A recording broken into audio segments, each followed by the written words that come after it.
नमस्कार, mission genius mind से Sanjeev Malik.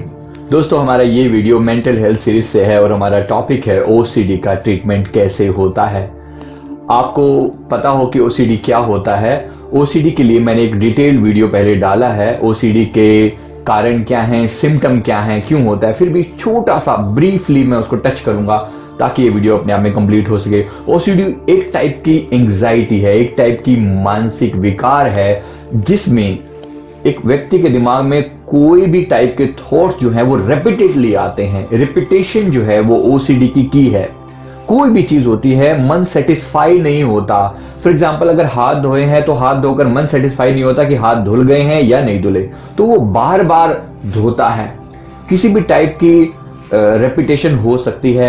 Note गिनने की रेपिटेशन हो सकती है, ताला बार बार चेक करने की रेपिटेशन हो सकती है, अपने दांतों को बार बार साफ करने की रेपिटेशन हो सकती है, सिर को बार बार खुजाने की रेपिटेशन हो सकती है। कोई भी ऐसी कंपल्शन, ये सारी चीजें ओसीडी की कैटेगरी में आती हैं। जहां पर भी कंटिन्यूस रेपिटेशन हो और इंसान का कंट्रोल खत्म हो जाए कि मैं जैसे बेबस होकर वो काम कर रहा हूं, कोई पावर मुझसे करवा रही है, ऐसा लगता है लोगों को। तो इसमें जो है टाइम भी वेस्ट होता है और बहुत सारे लोगों की तरफ से भी दुनिया भर के ऑब्जेक्शन उठाने पड़ते हैं कि क्या कर रहा है, बार बार एक ही चीज को क्यों रिपीट किए जा रहे हो। और खुद को भी बड़ी गलानी सी फील होने लगती है और इंसान कभी कभी तो इसमें मतलब सुसाइडल थॉट्स आने लगते हैं कि यार ऐसी जिंदगी का क्या फायदा। तो मेरे पास बहुत सारे पेशेंट्स आते हैं इस चीज के लिए और इसका ट्रीटमेंट हम कैसे करते हैं मैं आपको थोड़ा सा उसका आइडिया दे देता हूं। ओसीडी मेनली कंपल्शन के कारण है। रेपिटेशन जो है ना, बेसिकली एक ऑब्सेशन आता है, एक पर्टिकुलर थॉट आता है और उसके कारण एंग्जाइटी पैदा होती है, घबराहट पैदा होती है कि इसको करो, अभी करो, अभी करो, नहीं किया तो पता नहीं कुछ नुकसान हो जाएगा, कुछ बुरा हो जाएगा, जैसा नहीं होना चाहिए वैसा हो जाएगा।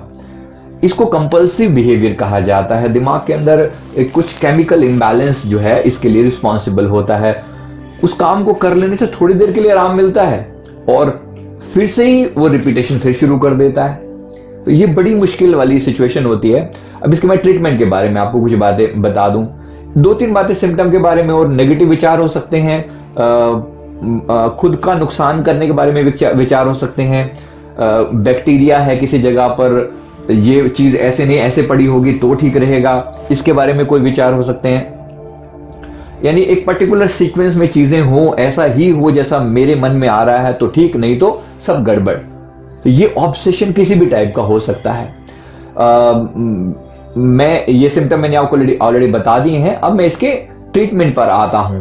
ट्रीटमेंट में जो मेन इंपॉर्टेंट पार्ट है, इलाज जो है, इलाज ऑफ कोर्स इसके लिए आपको मेडिकल कंसल्टेशन जरूरी हो सकती है। अगर आपकी सीवियर प्रॉब्लम हो चुकी है तो एक बार जरूर जो है डॉक्टर से कंसल्ट करें।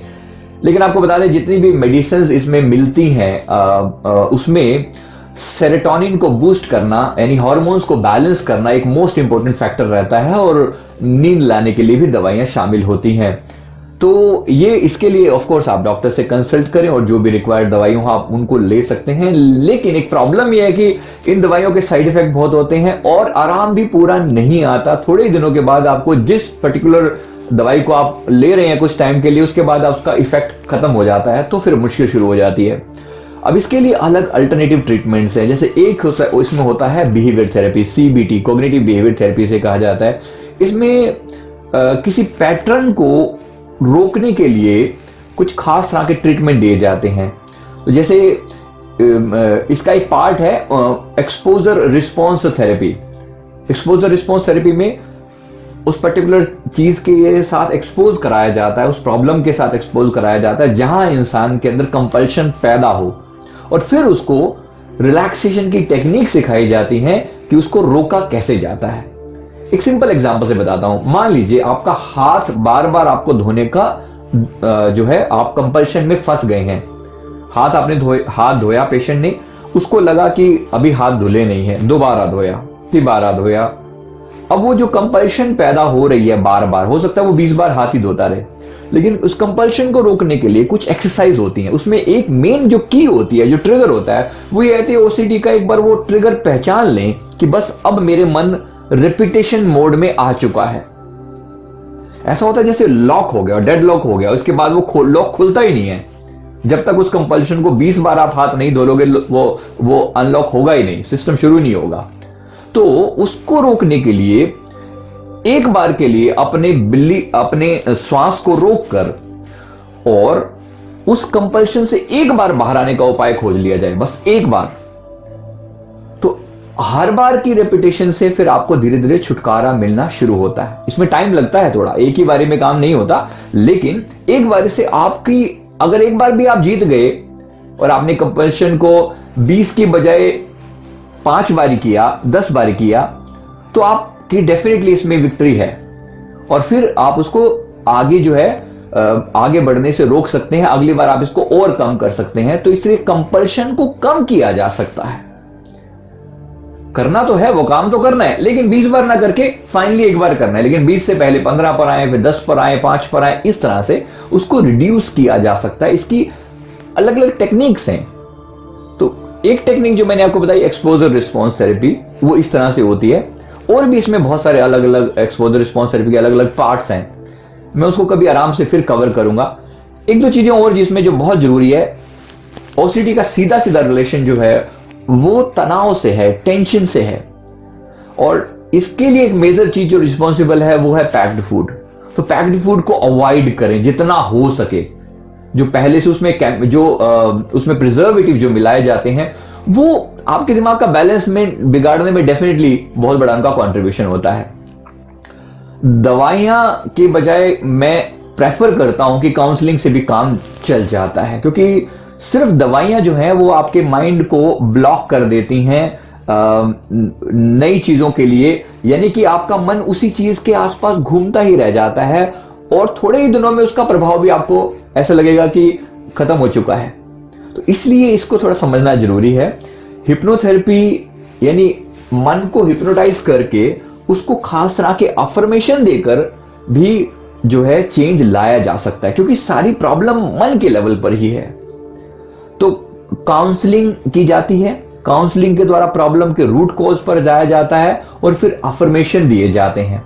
अफर्मेशन आप अपने लिए वैसे भी इस्तेमाल कर सकते हैं, मेडिटेशन, योगा, म्यूजिक का सहारा ले लें, योग निद्रा का सहारा लेकर आप अपने आप को अफर्मेशन दे सकते हैं। अफर्मेशन कैसे होंगे? अफर्मेशन आपको ओसीडी के अगर देने हैं तो इसका मतलब आपको ये बोलना है कि आज से आप किसी भी काम को केवल एक बार कर ही सेटिस्फाई हो जाएंगे। पहले हो सकता है आप उस काम को 20 बार रिपीट करते हो, तो आपने अपने माइंड को अफर्मेशन देना है कि अगली बार जब मैं ये काम करूंगा तो केवल एक बार करके मुझे सेटिस्फेक्शन हो जाएगा। किसी भी काम को बार बार करने की मेरी इच्छा बिल्कुल समाप्त हो गई है। अब इसमें आप पर्टिकुलर काम का जिक्र करें तो ज्यादा अच्छा है। यानी मैं अब हाथ केवल एक ही बार धोता हूं, मैं ताला केवल एक ही बार चेक करता हूं, अपने दांत केवल एक ही बार जो है साफ करता हूं, सिर में एक ही बार हाथ फेरता हूं, नोट गिनने के लिए एक ही बार गिनता हूं, या ऐसी कोई भी चीज आपको जो भी कंपल्शन थी उसको एक बार के लिए आप अपने आप को ये विश्वास दिलाएं। दूसरी बात का मतलब ये भी आपने बोलना है, किसी काम को जब मैंने एक बार किया तो इसका मतलब है वो पूरा फिनिश हो गया। ये आप अपने अवचेतन मन को बता रहे हो, मुझे अपने आप पर पूरा भरोसा है और मैं अपने आप से बहुत प्यार करता हूं। ये बहुत जरूरी पॉइंट है, क्योंकि अपने आप पर भरोसा लूज हो जाता है जब ओसीडी होती है। तो अब इसमें हिप्नोटिक्स के द्वारा आप माइंड प्रोग्रामिंग करवा सकते हैं, डिस्टेंस हीलिंग भी करवा सकते हैं, बहुत बहुत इफेक्टिव होती है। आप हमारे पास आ सकते हैं सेंटर पे इस चीज के लिए। डिस्टेंस से भी इसके जो है वो हम इसका अफर्मेशंस और इसके जो पूरा माइंड प्रोग्रामिंग का एक सेशन जो है वो रिकॉर्डिंग के फॉर्म में आपको दे सकते हैं। आयुर्वेदिक ट्रीटमेंट भी होता है इसका, जिससे मन का जो वो केमिकल इम्बैलेंस है उसको ठीक किया जा सकता है, रिलैक्स किया जा सकता है। ऑफ कोर्स ये जो मैं दवाइयों के नाम आपको बता रहा हूं, सीधे सीधे इसको लेना शुरू ना कर दें, कहीं ना कहीं से एक बार कंसल्ट जरूर करें इस आयुर्वेदिक मेडिसिन के लिए भी। तो ब्रह्म रसायनन करके एक ये मेडिसिन आती है, पंचगव्य घृत होता है, ये भी इसको केमिकल को बैलेंस करने के लिए बहुत इंपॉर्टेंट है। महापंचगव्य घृत के नाम से होता है, इसमें सारी बीमारियों का ट्रीटमेंट, मतलब सारी मानसिक बीमारियों का और भी पाइल्स और लिवर का ट्रीटमेंट भी इसमें शामिल होता है।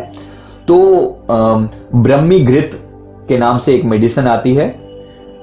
ये पर्टिकुलरली बेसिकली एक तरीके से सॉल्ट का नाम है, बाकी उसके नाम का ब्रांड नेम कुछ भी हो सकता है मार्केट में। तो वाचा चूर्ण होता है, सारस्वत चूर्ण होता है, सर्वताष्ट्र होता है, सर्वतारिष्ट बोलते हैं इसको, सरस्वती आरिष्ट, इसको इस ढंग से बोला जाता है। इसको भी अगर आप, ये अलग अलग दवाइयों को मैंने सिर्फ नाम बताए, लेकिन याद रखिए इसके लिए भी थोड़ी सी कंसल्टेशन जरूरी है कि ये आपके किसी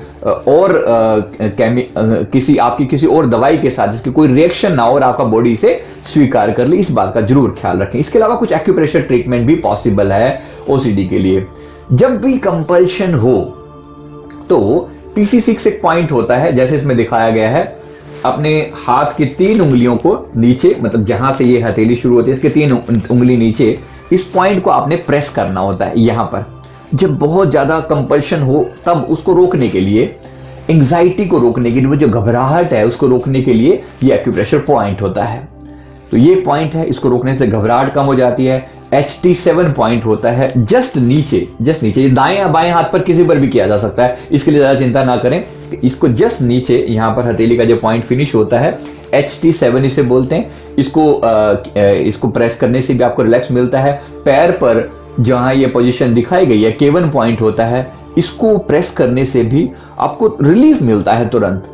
और मसाज जो है, कानों के निचले हिस्से में मसाज, ये भी आपको काफी रिलीफ देती है। तो कुछ टाइम के लिए कंपल्शन को ओवरकम कर पाएंगे, धीरे धीरे आपको फिर आदत डालनी होती है इस चीज की, रिलैक्स करने की आदत डालनी होती है।